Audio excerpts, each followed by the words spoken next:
Thanks to the support as a channel member, Family Vibes. Well, boys and girls, Coventry City are in the Premier League and I've got £40 million to spend. How could this summer possibly go wrong?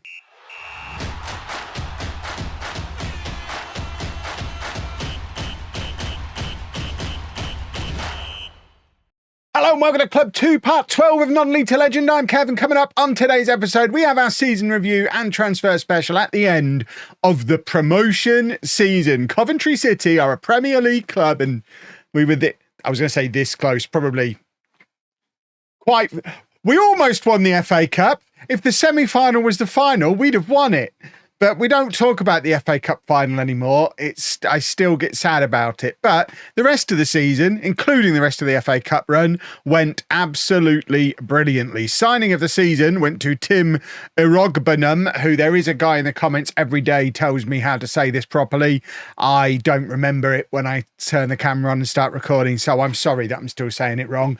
I think we all just need to accept that for the entirety of his time as a Coventry City player, I'm going to say his name wrong because it's too hard for me to say. But we made some good signings. We made some questionable ones as well. Joe Bellingham, very much flattering with his 7.28 average rating. And to be fair, 4 goal contributions from 3 starts, but almost all of his football was played after we'd already won promotion. And I don't know that he's going to be part of the Premier League planning.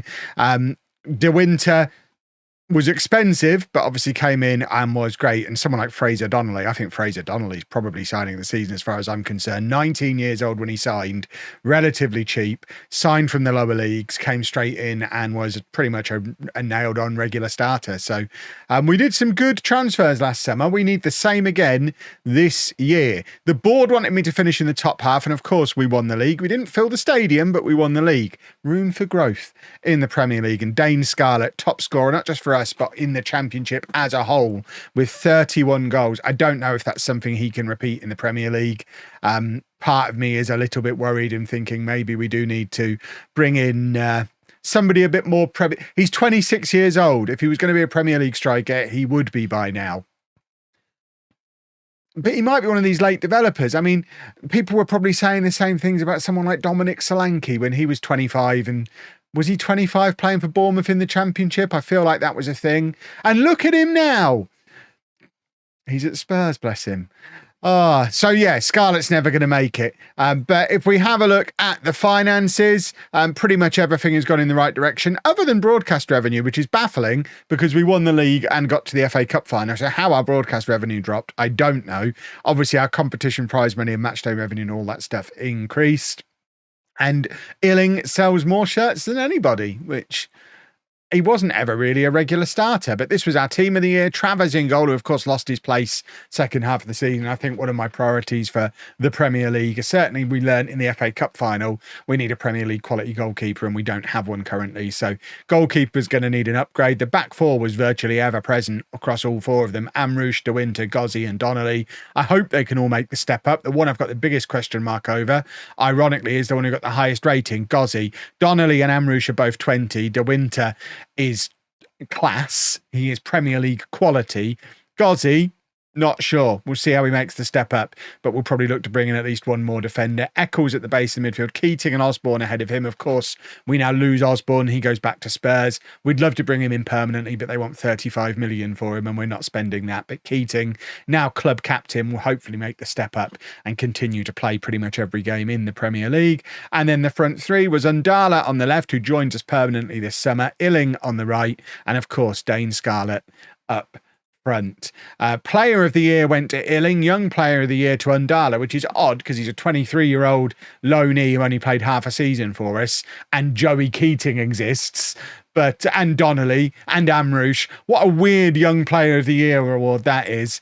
Signing of the season, as we know, is Irogbenum. Goal of the season went to Bellingham, even though he barely scored any. Top scorer was Scarlett with 35. Most assists is Osborne. 12. Osborne, by the way, has been upgraded to a legitimate wonder kid. No wonder he was such a key player for us. We're never going to be able to sign an English wonder kid permanently, so it was nice to experience him for a year. He'll go on and play regularly for Spurs now, I imagine. Scarlett got most man of the matches. Illing, highest average rating.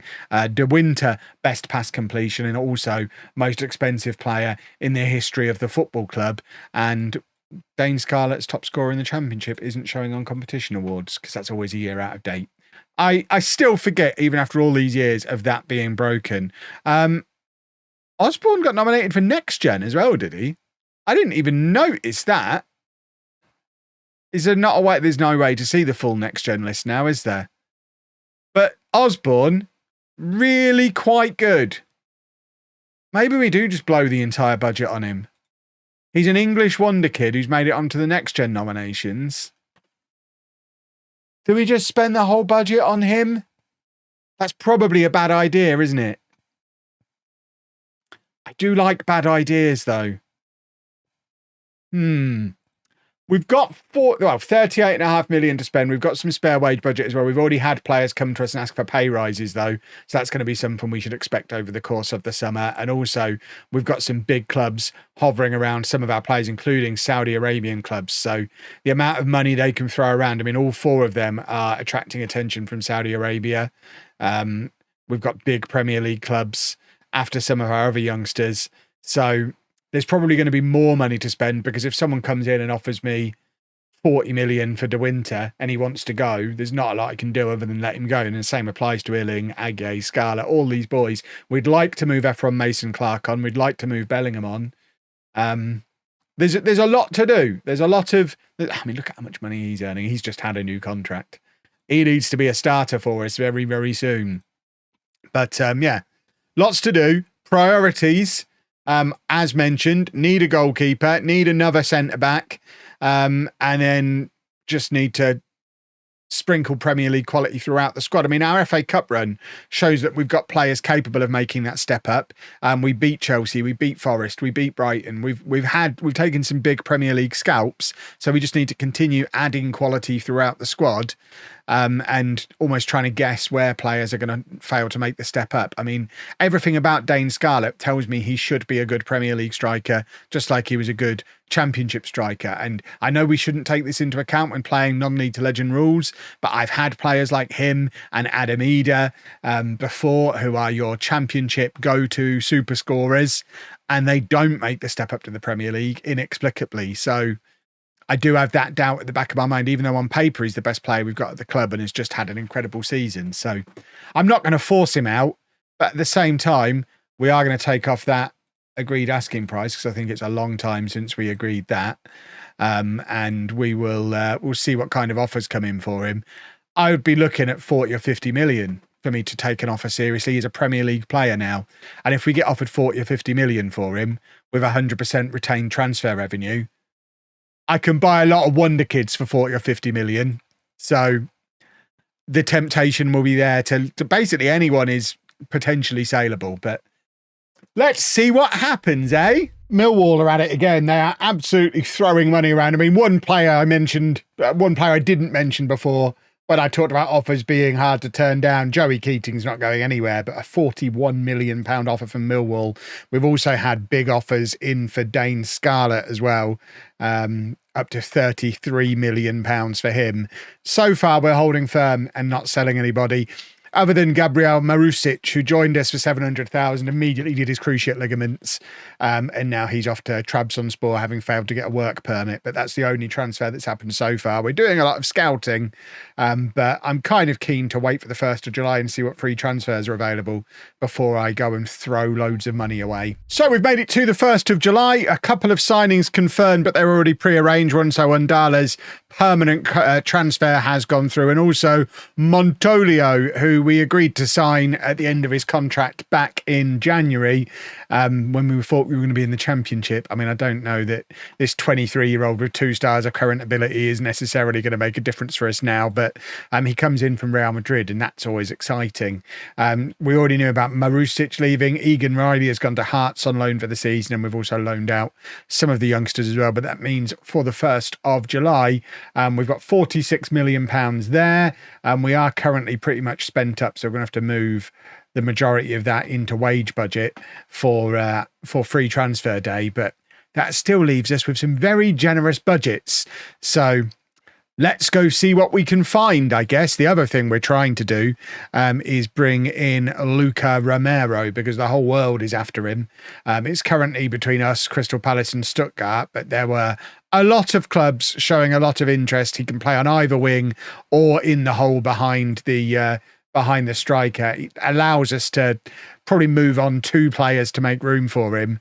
And he is scouting so much better than anybody else we've got in those positions. And crucially, A, he's as good as Osborne, and B, he's a player who actually improves us, who's at a reasonable price. Everyone else who actually improves us is like 30 or 40 million, and we can't afford very many of them. We could afford 2 or 3 of these, though.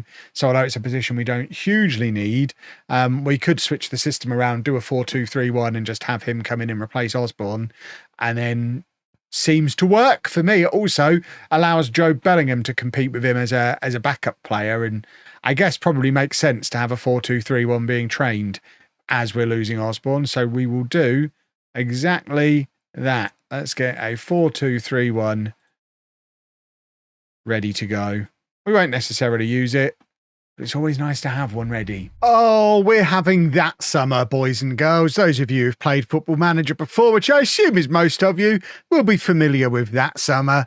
It's the summer where you get promoted to the Premier League. Theoretically, you've got loads of money to spend. You even start clearing out your squad of players that you don't really need anymore.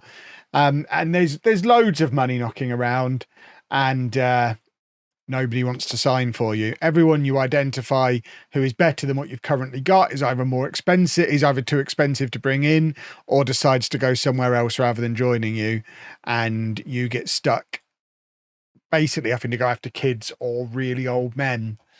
So I guess we'll do that. None of the trialists we wanted signed. None of the players we were trying to throw money at before went through. They all went somewhere else. Back to the drawing board, I guess. Let's go Wonder Kid shopping and maybe take some of these guys off the transfer list, because we might not be bringing many players in. Oh, it gets worse. That's a key player missing the entire season.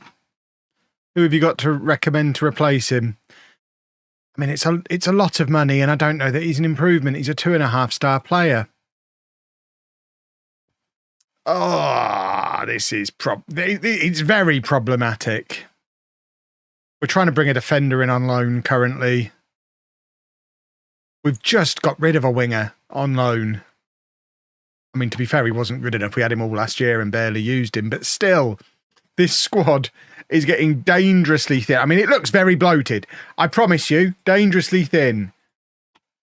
With these 2 loanies, let's get them down into the under-21s so we don't think about them. And I mean, there's players I just have no intention of using in here. But the squad is currently, if we can highlight them. Can we highlight them? There we go. 22 players. But realistically, there's 5 that we're not going to use. Still not signed anyway. When's the first game of the season? I mean, it's still over a month away. We're all right at the moment. We don't start on the 1st of August like you do in the Football League. So we've got a little bit of time. I'm not panicking yet. That's not to say I won't start doing panic signings very soon, but I don't know that the 2 things are related. I'm now wishing we'd signed him for 35 million when we had the chance. We've finally made a permanent signing. Kazuyuki Matsushima is a 20-year-old Japanese winger, 4 stars of current ability, 5 stars of potential. I mean, I've brought him in as the cover for Aguiar, but to be honest, he's more of a central midfielder and might end up being Osborne's replacement. So can fill 2 gaps in the squad, and only £4.2 million. That's the kind of player we want to be bringing in. We have also brought in Marco Pellegrino on loan to get another centre-back in. So he's going to be able to offer some competition at the back. I actually think Amrouche might start at centre-back for us this year. He's been upgraded to our first legitimate wonder kid that we own. So I think we move him over from left-back. It allows Eleftheriadis to come in at left-back. We probably need another left-back to come in as cover, but then we go Amrouche, De Winter, and have Gozzi and Pellegrino as the 2 backups, and then we've got competing to replace Osborne, Irogbenham, Bellingham, Masuhima, who, there you go, let's slot him into his position as well. And he can also provide cover out on that right-hand side. So hopefully, first of many, because there's plenty of money to spend, and still other players hopefully heading out the door. We've accepted a loan offer for Ephron Mason-Clark from Peterborough. We're not even going to get any money. I just want him to go home. Probably for a player who's worth £20 million, we should probably be a little bit more hard-headed about it. But non-league legend is all about making the decisions I would make in real life. We let Ephron go home. Now we're getting somewhere. We have a couple of midfielders in as well. Alan Aranda is a 21-year-old Argentinian under-20 international who's a central midfielder, ball-winning midfielder, can also play defensive midfield and attacking midfield. Obviously, we're immediately training him to play as the ball-winning midfielder in defensive midfield to eventually take over from Eccles. I say eventually, potentially even straight away. To just slot in there as our starting defensive midfield player, as an exciting, young, perfectionist South American that we brought in for less than £10 million. And then we've got Fabio Andre, who's a 20-year-old Dutch defensive midfielder who at 5'9" reckons he can also play centre-back. We're not going to be using him at centre-back. But what we are doing is training him to be a central midfielder, to basically be Keating's reserve / guy he competes with in that position. And also, if we do switch to a 4-2-3-1, he's a natural defensive midfielder who could play as part of a double pivot defensive midfield too. So the midfield is looking strong. If we go Aranda, Keating and Masushima as our starters, we've then still got Rogbenham, Bellingham, Andre, who's just come in, Eccles is still here, Arblaster, who we'd very much like to get rid of, having not used him at all really since bringing him in. Can somebody please take him off my hands? No, nobody wants him. Nobody cares. Not ideal. Defensively, we could probably still do with another centre-back. We definitely need a goalkeeper. And I want the replacement for Aguier and a backup for Scarlett. So there's still work to be done in the attack as well, especially if Mason Clark leaves. So we're by no means done, but we're also by no means spent up. So hopefully the ball is finally starting to roll as we approach August. Still a couple of weeks before the season starts. There's loads of time. Well, for the second summer in a row, we've smashed our record transfer as the guy who fills the 2 attacking vacancies that we just talked about. Liam Regis is a 21-year-old Irish international striker who was at Sheffield United, got 18 goals in the Championship last year. He's a natural centre-forward, nice, pacey centre-forward, but also accomplished as a winger out on the right-hand side as well. He's better than any winger that we've currently got at the club, and theoretically even better than Dane Scarlett as a striker, and crucially at 21 is young enough to continue to improve and get better. So fills the gap that we had there. Priority number 1 now is a goalkeeper, and we've still got goalkeeper money left. We just got to find the goalkeeper. And here is our goalkeeper. We've had to go the old man route, but sometimes it's fine to go the old man route. Ivo Gerbic, he's 6'5", and you can't teach that. He is 34 years old. He's a Croatian international. Only 2 caps, though, to be fair, at 34 years old. He's a 1-season solution. We've only got him in on a 1-year contract, but he's a 3.5-star current ability goalkeeper. He's a natural sweeper keeper.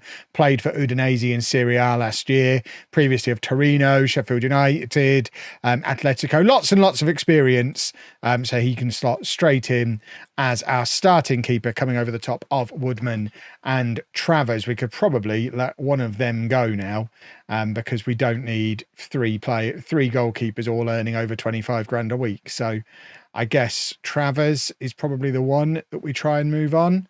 If anyone would be interested in buying him, it just frees up a little bit more money, because we'd very much like to sneak in a Brazilian wonder kid. Well, my Brazilian wonder kid went to Brentford, or will go to Brentford once his work permit goes through, which is very sad. Would have very much liked him. But all hope is not lost. No one wants... Hold on, I thought Mason Clark was already... Yeah, he's still... We've accepted loan offers from Peterborough and Huddersfield, so he should be leaving. We're failing Champions League FFP at the moment, which isn't necessarily part of my current concern. Obviously, the Premier League money hasn't started coming in. We are hopefully bringing in Max Aarons to be cover at left back or full back on both sides, and then probably turn our attentions to another centre back when we start doing loans. We've not really looked a lot at loans yet, so it's not disastrous that we weren't able to bring in another striker. I wanted a Brazilian wonder kid. Well, we might not have been able to get a Brazilian wonder kid, but we have an English one. I think he's English. An English wonder kid, 19-year-old Colin Hart. He is a winger, a left winger, can also play on the right. Obviously, we'll train him to play on the right. We want all our wingers to be able to play on both sides.